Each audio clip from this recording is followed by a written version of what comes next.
Hello दोस्तों, सबको नमस्ते। Welcome to this I am your से संजय भैया। तो दोस्तों, क्या हाल चाल, बोलिए। सब ठीक ठाक, बढ़िया।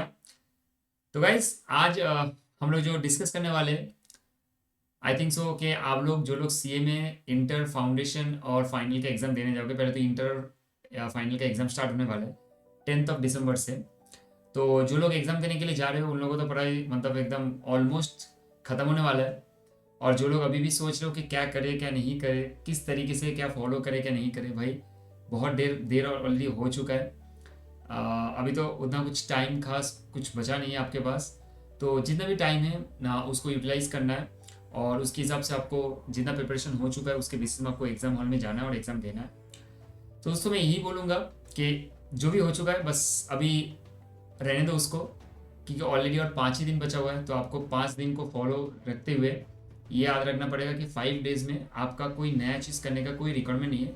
जो भी हो चुका है बस उसको फॉलो करना है। और अभी कुछ थोड़ा बहुत, जैसे पहले लॉ का एग्जाम है तो थोड़ा रिवीजन वगैरह अगर हो जाएगा, मतलब आप खुद से कर लोगे तो बेटर होगा। या तो आपको अगर यूट्यूब चैनल में रिवीजन वगैरह देखना है, बहुत जन जैसे देखते हैं लास्ट टाइम में, लास्ट मिनट जो रिवीजन होता है, you can also prefer it as per your choice. But मैं यही बोलूँगा कि जितना खुद से किए उसके ऊपर फुल फेजेड डिपेंडेंट रहो। उसके ऊपर भरोसा रखो, ट्रस्ट रखो। ट्रस्ट से ही सब कुछ बिल्डअप होता है, तो वही आपको आगे लेके जाएगा। ठीक है।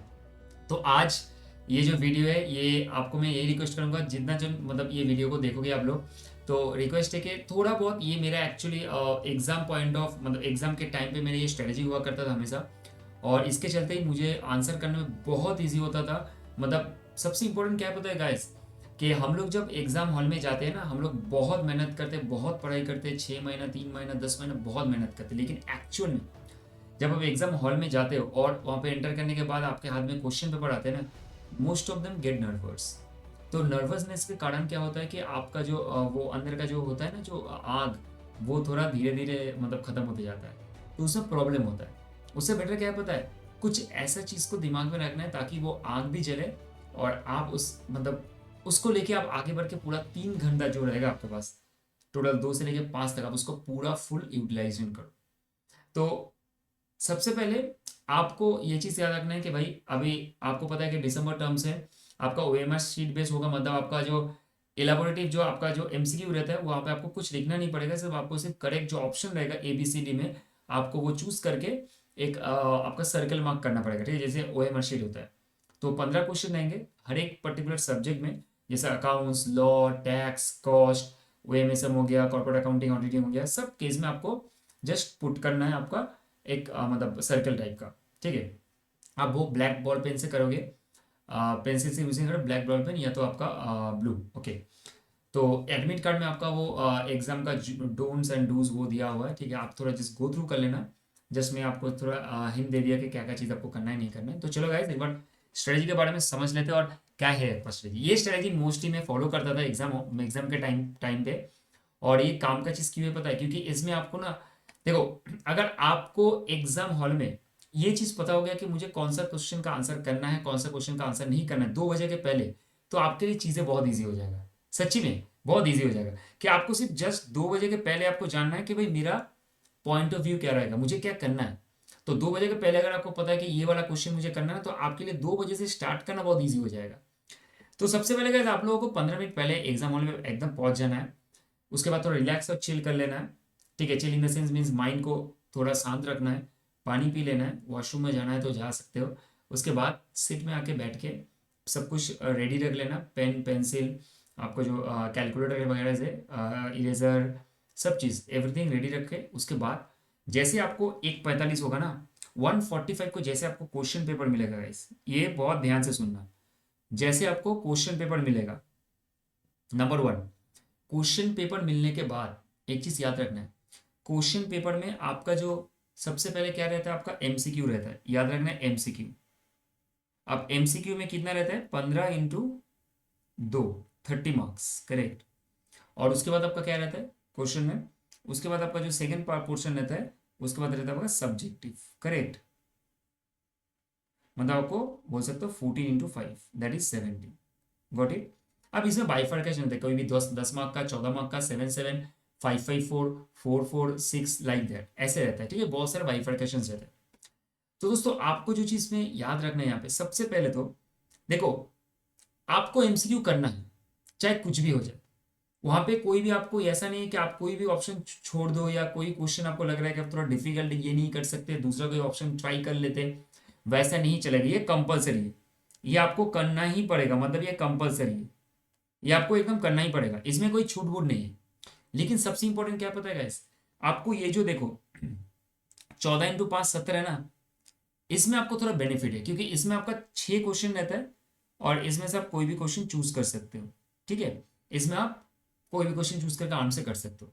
अब इसमें जो आपका एक्स्ट्रा ऑप्शंस रहते हैं, मतलब क्वेश्चन अलग से करने का, मतलब आपका मान के चलो 5 क्वेश्चन करना है, अगर 6 क्वेश्चन आपको दिया जाता है तो आपको 6 में से 5 करना है, तो आपको आपके पास ऑप्शन ज्यादा रहते हैं करने के लिए। अब देखो ये जो आपके पास जो टाइम है ना 1:45 से लेकर 2 बजे तक, ये 1:45 से 2 बजे तक लेके आपका जो 15 मिनट का टाइम रहता है, आपको ये चीज़ बहुत ध्यान रखना है कि 15 मिनट में सबसे पहले आपको ये मैं रिक्वेस्ट करूंगा हाथ जोड़ के, जो मेरा भी स्ट्रेटेजी हुआ करता था, कि 15 मिनट में जो देखो हम लोग के टाइम पे एमसीक्यू नहीं था, आज से 5 साल पहले एमसीक्यू नहीं था, लेकिन अभी एमसीक्यू का जमाना आ चुका है, तो एमसीक्यू सब जगह पे, सीएमए सब जगह पे। तो ये जो 15 मिनट का टाइम होगा ना, इसमें आपको एमसीक्यू आप बाद में पढ़ना, अगर आपके पास टाइम होगा तो। The first thing that you need to do, कि आपके पास जो 14 मार्क्स का जो बिग क्वेश्चन है, उसमें से आपको चूज करना है कौन सा 5 क्वेश्चन आपको करना है। आपको 15 मिनट में सबसे पहले सिलेक्ट करना है कि कौन सा क्वेश्चन आपको आता है, कौन सा क्वेश्चन आपको आधा आता है, कौन सा 60%, कौन सा 70%, कौन सा 10%, कौन सा 5%। और आप उसको ना एक ऑर्डर बेसिस में, कि best which one you understand that, best one मतलब जो आपको बहुत ज्यादा अच्छे से आता है लिखना, बहुत आपको मतलब आप शुरू करोगे तो वो आप लास्ट तक उसको अच्छे से कंप्लीट कर सकते हो उस क्वेश्चन का आंसर। तो आप उसको पहले चूज करो। उसके बाद जो आपको लग रहा है कि 90% ठीक ठाक से लिख सकते हैं, तो 80% उसको चूज करो आप। ऐसे करते ना, अगर मान के चलो कि 15 मिनट के टाइम पे आप उसको पूरा यूटिलाइज करके, अगर आपने 4 भी क्वेश्चन अच्छे से सिलेक्ट कर लिया, 4 × 14 मतलब 56, तो बिलीव करो आपके पास ना वो जो 14 मार्क्स का 4 क्वेश्चन आपने चूज किया है, आपको इतना इजी होगा बाकी 2 बजे से शुरू करते हुए 5 बजे तक, कि आपको जब क्वेश्चन आप पकड़ोगे ना कि बड़ा क्वेश्चन कौन सा करना है, आपको पीछे देखना नहीं पड़ेगा कि सोचे ये से करे या ऐसे करे, ये वाला करे ये वाला करे, क्योंकि आपके पास ऑलरेडी सिलेक्टेड है, you have already chosen the option and you know that it is the best one for me to answer it in the exam hall, so आपके लिए बहुत इजी होगा। तो 15 मिनट में आपसे रिक्वेस्ट करूंगा, 2 बाइफर्केशन में आपके लिए करूंगा यहाँ पे 15 मिनट का, यहाँ से कर देता हूँ।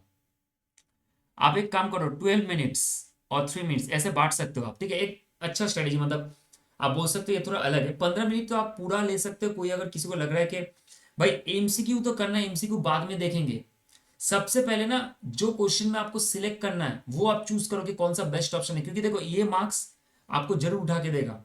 हो सकता है इसमें से कोई डिफिकल्टी लेवल में क्वेश्चन आ जाए तो आपको दिक्कत होगा। इससे बेटर है कि आप वैसा कोई ऑप्शन चूज करो, वैसा कोई क्वेश्चन चूज करो जो आपको करने में इजी और आप उसको अच्छे से जानते हो, सब्जेक्टिव, जो आपको मार्क्स लाके देगा। अगर आप पूरा एक पेज में से आप आधा पेज भी करके आओगे, थोड़ा बहुत ठीक करके आओगे, तो पार्ट मार्किंग है, क्योंकि एमसीक्यू गलत मतलब पूरा 0। करेक्ट। अब देखो आपको कोशिश करना है ठंडे दिमाग से कि 12 मिनट यूटिलाइज करके अगर मैं 3 से 4 क्वेश्चन भी सिलेक्ट कर लूंगा तो मेरे को काम हो जाएगा। if you spend 12 minutes of time out of the 15 minutes with respect to that 1:45 to 2 p.m, तो अगर मेरे वहां से अगर वहां से 3 से 4 भी क्वेश्चन सिलेक्ट हो गए ना, बड़ा वाला क्वेश्चन, तो भाई बहुत पॉजिटिव पॉइंट है।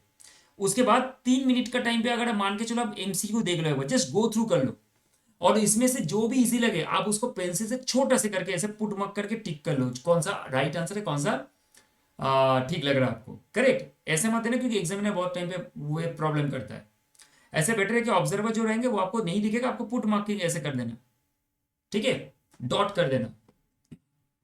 तो इससे देखो आपको क्या हुआ, एमसीक्यू में भी थोड़ा राहत मिल गया और बड़ा क्वेश्चन भी आपका चूज हो गया। तो ये 15 मिनट आप यूज कर सकते हो इस तरीके से, it is the number 1 strategy. अब नंबर 2 स्ट्रेटेजी सेकेंड, अब 15 मिनट ना पूरा 15 मिनट यूज करो और ट्राई करने का कोशिश करो। यहाँ पे आपको थोड़ा एक और सिमुलेशन बनाना पड़ेगा, मतलब 3 से जगह 4 से 5 क्वेश्चन, बड़ा क्वेश्चन। यहाँ पे आप एमसीक्यू छोड़ रहे हो पूरा, यहाँ पे आप पूरा एमसीक्यू छोड़ रहे हो, मतलब एमसीक्यू आप देखोगे नहीं। जब आपको 2 से 5 बजे के टाइम पे आपको जब करना होगा तब एमसीक्यू वहां से on the point of time करोगे। तो ये हो गया। थर्ड वन लास्ट, आप जिसको लग रहा है कि नहीं भाई वो एमसीक्यू में मुझे ज्यादा स्ट्रेंथ है, देखो एमसीक्यू की ज्यादा स्ट्रेंथ कम स्ट्रेंथ ऐसा कोई बात नहीं है। आपको एमसीक्यू जो करना है, आपको बड़ा क्वेश्चन के जो नोट्स है ना, मतलब जो थ्योरी है उससे ही आपका एमसीक्यू आते हैं, या तो पार्ट क्वेश्चन मैथ्स आ जाते हैं करेक्ट, या तो लॉ में आप पूछोगे तो मान के चलो आपको बोल दिया कि फैक्ट्रीज एक्ट में शेड्यूल 5 में क्या लिखा है, लाइक दैट, गॉट इट।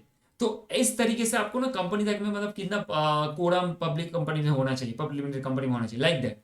तो आपको थ्योरी आना चाहिए पूरा डिटेल में, तब जाकर कर पाओगे। तो इस 15 मिनट में ना आप 15 मिनट ही पूरा यूज कर सकते हो एमसीक्यू के लिए, ये आपका चॉइस है। ये तीन चॉइस है। जिसको लग रहा है कि नहीं मैं एमसीक्यूज में ज्यादा एक्सपर्टीज हूं, मुझे उसमें थोड़ा दिमाग लगाना चाहिए, you can do it. So these three options are there, whatever you want to choose you can choose. बस बट अगर मैं आपको ये बोलूंगा कि बेस्ट ऑप्शन, मैं हमेशा देखो मेरे पास एमसीक्यू नहीं था, तो हमेशा मेरे पास ये था कि भाई जो स्मॉल क्वेश्चन है जिसमें मैं आंसर आराम से लिख सकता हूं उसको बाद में देखेंगे, लेकिन जो क्वेश्चन मुझे डिफिकल्टी लेवल जिसमें होता है ज्यादा, मैं उसके लिए चूज करता हूं हमेशा कि सब्जेक्टिव क्वेश्चन का पहले आप चूज कर लो, सिलेक्ट कर लो कि कौन सा करना है, वो बेस्ट रहेगा। तो अब समझते हैं ना ये 2 से 5 के बीच में आपको किस तरीके से प्रेजेंट करना है। देखो गाइस याद रखना है, जब भी आप देखोगे ना ये जो टाइम लिमिट है ना 2 से 5 बजे तक, 2 to 5 PM तक, हमेशा याद रखना शुरू शुरू में इनिशियल स्टेज में आपका जो मतलब स्पीड होगा ना, हैंड स्पीड, वो हमेशा स्लो होता है। शुरू में आप जितना भी कॉन्फिडेंट हो, आपको जितना भी अच्छे से क्वेश्चन आता है, आप शुरू में ट्राई करोगे कि मेरा प्रेजेंटेशन बढ़िया हो, क्योंकि शुरू में जब आप पेपर में लिखते हो ना, पेज नंबर 1 में जब लिखोगे, तब आपके दिमाग में ये चीज रहेगा कि मुझे इतना अच्छे से लिखना है कि सामने वाले एग्जामिनर जो मेरे को फर्स्ट क्वेश्चन देखे, first impression is the last impression, marks देके चल जाए, उसको समझ में आ जाए कि मैं बेटर प्रेजेंट कर सकता हूँ। तो आपको ना वो जो फर्स्ट पेज होगा ना, ये गारंटी है वो लिखने में आपको 10 मिनट तो लग जाएंगे। अगर आप कोई डिस्क्रिप्टिव कर रहे हो, मतलब सब्जेक्टिव टाइप का कोई क्वेश्चन लिख रहे हो, मिनिमम लग जाएंगे। जिसका हाथ बहुत स्पीड है तो 7-8 मिनट में, या तो 10 मिनट ही लगेंगे। उसके बाद आपका आस्ते आस्ते स्पीड गो अप होगा।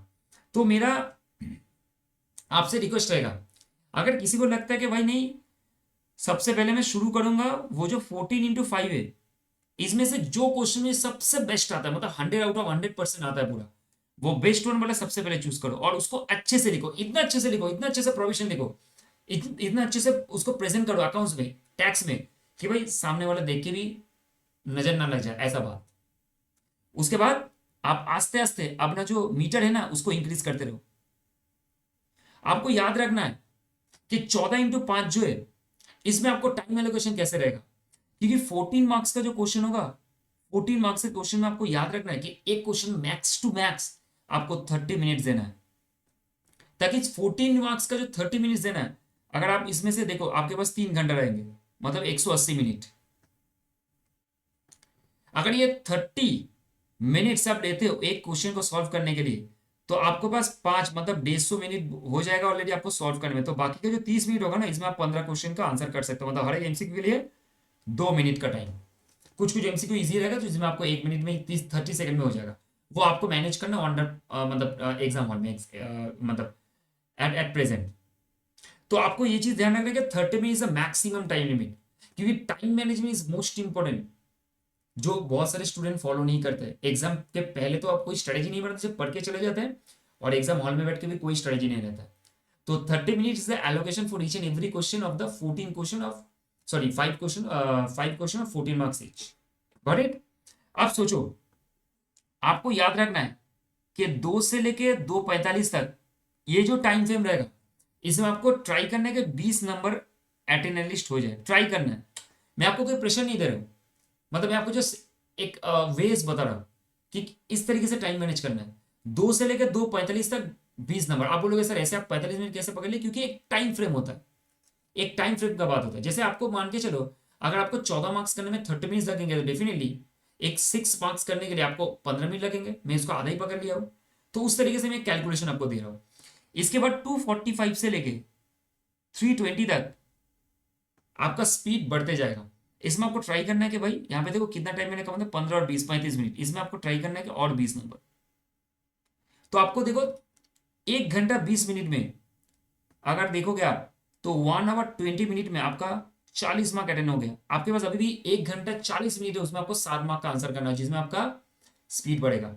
अगर मान के चलो किसी को लग रहा है कि एमसीक्यू आप पहले नहीं किए हो, अगर फर्स्ट स्ट्रेटेजी यूज किए हो, तो भाई मैं बोलूंगा 3:20 से लेके आपको याद रखना है कि 4:45 तक मैक्स, सॉरी गलत लिख दिया भाई, सॉरी, 3:45 तक मैक्सिमम, 3:45 तक आपको एमसीक्यू एटलीस्ट 10 से 12 कर लेना है, जहां से आपको और 20 मार्क हो जाएगा।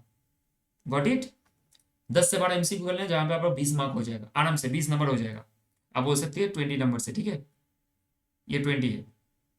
इसके बाद 3:45 से लेके आप मान के चलो 4:15 तक, आधा घंटा, इसमें आपको और एक्स्ट्रा 15 मार्क अटेंड करना है, 15 number max to max. 30 minutes 15 minute speed हो जाएगा। तो आप देखो 20 और यहाँ पे 15, ऑलमोस्ट आपका 75 नंबर का आंसर हो गया। आपके पास अभी बचा हुआ कितना? 45 मिनट्स, उसमें आपको सिर्फ 25 नंबर आंसर करना है। देखो टाइम कैसे मैनेज हो रहा है।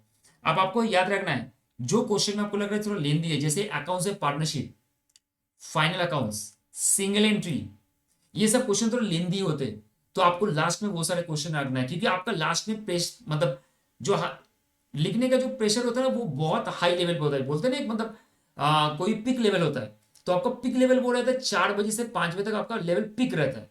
ऐसा भी है बहुत सारे बच्चे का, जैसे मेरे साथ एक बार हुआ, मैं 4:53 में स्टार्ट किया था और 5 बजे तक मैं 15 मार्क्स का अटेंड किया था पूरा, और पूरा करके आया था।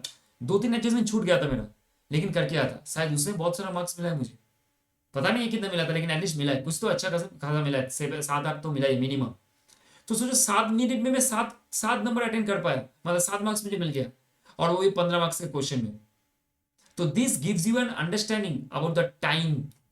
तो 4:15 से लेके बाकी का 5 तक आपको 25 नंबर का आंसर करना है, टोटल 25 हुआ ना पूरा 100 मार्क का, 20 15 25, पूरा 100 मार्क हुआ। This is called the time management in the exam hall itself. आपको इस तरीके से कुछ मैनेज करना है, आप अपने हिसाब से फ्रेम कर सकते हो, इट्स अप टू यू कि आप किस तरीके से फ्रेम करोगे।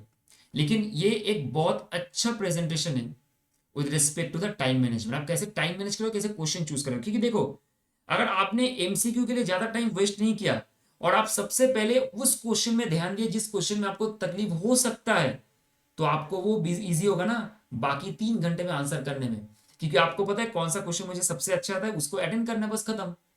क्योंकि चूज करने में अगर आपको दिक्कत है तो भाई पूरा एग्जाम आपका खराब होगा, क्योंकि आप ढूंढते रहोगे कौन सा क्वेश्चन आगे करे, कौन सा क्वेश्चन बाद में करे, आगे बाद में आगे, ऐसे करते करते क्या होगा, बस हो जाएगा 3 घंटे में 2 घंटा पूरा चला जाएगा।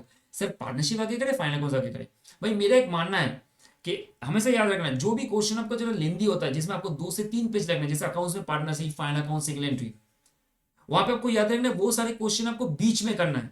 मतलब ये जो टाइम आपको मैंने दिखाया ना, ये वाला टाइम, ये जो मैंने आपको टाइम देखा 3:45 से 4:15, ये सब टाइम में करना है, ताकि इस टाइम पे पिक रहता है मेरा हैंड रिटन का, जो हैंड का मतलब जो स्पीड रहता है ना, वो बहुत एकदम सुपर लेवल में रहता है पिक टाइम पे। तो आपको उस टाइम पे करना है। पहले गलती से मत करियो, एक बार अगर आंसर ना मैच करेगा ना, तो भाई दिमाग का बत्ती हो जाएगा, मतलब एकदम मेंटोस दिमाग का बत्ती जला दे लाइक दैट, ठीक है। तो ये चीज को ध्यान में रखते हुए दोस्तों, आपसे मेरा रिक्वेस्ट है, डेफिनेटली आपके पास अलग कोई स्ट्रेटेजी हो सकता है, आपके पास आपका अलग स्ट्रेटेजी खुद से हो सकता है, लेकिन ये स्ट्रेटेजी अगर बहुत सारे बच्चे जो जिनका होता है, जैसे एआई को छोड़ के जो लोग मतलब अभी तक पूरा कंप्लीट कर चुके हैं, अभी पूरा रिलैक्स कर रहे, चिल कर रहे हैं, चिल इन द सेंस मतलब जो बिजनेस ध्यान में है कि भाई मुझे अच्छे से देना है। मोस्ट ऑफ देम बच्चे को ये प्रॉब्लम होता है टाइम मैनेजमेंट को लेके, सर कैसे टाइम मैनेज करें एग्जाम हॉल में बैठ के, कौन सा क्वेश्चन चूज करे, कौन सा क्वेश्चन चूज नहीं करे, कौन सा ऑप्शन बेटर होगा, कौन सा ऑप्शन बेटर नहीं होगा, किस तरीके से 15 मिनट को यूटिलाइज करे। तो ये सारे क्वेश्चन का मैंने आपके पास पूरा आंसर दे दिया मैंने। तो ये था हम लोग का एक स्ट्रेटेजी। सी में इंटर का जो एग्जाम स्टार्ट होने वाला है 10 दिसंबर से, आपके लिए पूरा स्ट्रेटेजी मैंने ड्रॉप कर दिया। अब आपके ऊपर है आप किस तरीके से उसको फॉलो करोगे, कौन सा ऑप्शन आप चूज करोगे, कौन सा आपके लिए बेटर है, और आप इसमें कितना वैल्यूएशन कर पाओगे। मतलब मेरा जो बात है ये आपके लाइफ में कितना वैल्यूएशन करता है, वो सबसे मैटर करता है। और मैंने ट्राई किया वैल्यूएशन करने का, आई होप सो कि आपके ऊपर वैल्यूएशन जरूर होगा अगर आप इसमें से कोई भी एक स्ट्रेटेजी को यूज करके कुछ करके आते हो। और मेरा ये रिक्वेस्ट है, जो बच्चे भी ये वीडियो देख रहे हैं, एग्जाम हॉल के मतलब एग्जाम देने के बाद जरूर अगर आप थोड़ा सा मतलब मुझे प्यार दे रहे हो, तो प्लीज़ कमेंट बॉक्स में जरूर लिखिएगा कि आपका ये स्ट्रेटेजी अच्छा काम लगा कि नहीं लगा। अगर आपने इस तरीके से फॉलो किया तो आपका ये एग्जाम अच्छा हुआ कि नहीं होगा, अगर आप पहले जैसे थे उसके बाद आपका एग्जाम हॉल में कॉन्फिडेंस लेवल ग्रो हुआ कि नहीं हुआ। क्योंकि जब आपको पता हो जाएगा ना कि ये क्वेश्चन मुझे आता है, ये क्वेश्चन मुझे पहले करना है, आपका कॉन्फिडेंस ऑटोमेटिकली वो बिल्डअप होते जाएगा टाइम बाई टाइम, और आप उतना बेटरली लिख पाओगे एग्जाम हॉल में, और आपको पास करने में कोई रोक नहीं सकता है। तो गाइस ये था छोटा सा एक स्ट्रेटेजी, थोड़ा लेंदी हो गया वीडियो, माफ करना थोड़ा, जिसको लग रहा है कि थोड़ा स्पीड बढ़ा देना, आप स्पीड बढ़ा के देख सकते हो 1.25 या 1.5 में स्पीड बढ़ा के, लेकिन मेरा यही मानना है कि आप लोग प्लीज़, अगर आपको अच्छा लगा स्ट्रेटेजी तो आप प्लीज़ फॉलो करो, सबको बताओ, और फॉलो करके आप लोग थोड़ा एग्जाम में अच्छे से करो। All the best guys for your exam, and अच्छे से पढ़ना, मन लगा के पढ़ना, और एग्जाम के पहले मम्मी पापा का आशीर्वाद देना, और भगवान जी जो सामने बैठे माँ सरस्वती उनका, एंड आपको जो भी भगवान आपका मतलब जो भी चाहे जिसका जो भी रिलीजन है उसके हिसाब से आप जाओ, प्रणाम करो, और बस ब्लेसिंग ही सबसे ज़्यादा काम आता है एग्जाम हॉल के टाइम पे, और आपका कॉन्फिडेंट, बस यही दोनों लेके आपको चलना है। और गाइस आप लोग अच्छे करोगे, बहुत अच्छा होगा आपका एग्जाम, यही दुआ है, और ये डेफिनेटली मेरा ऑलरेडी प्रे रहेगा कंटिन्यूसली, आप एग्जाम दोगे और यहाँ से प्रे आपका कंटिन्यूस होते रहेगा। अच्छे से देना guys, all the best for your exam, and keep it up, and happy study, keep study with your good amount of time. Thank you guys, bye bye, and take care guys, bye.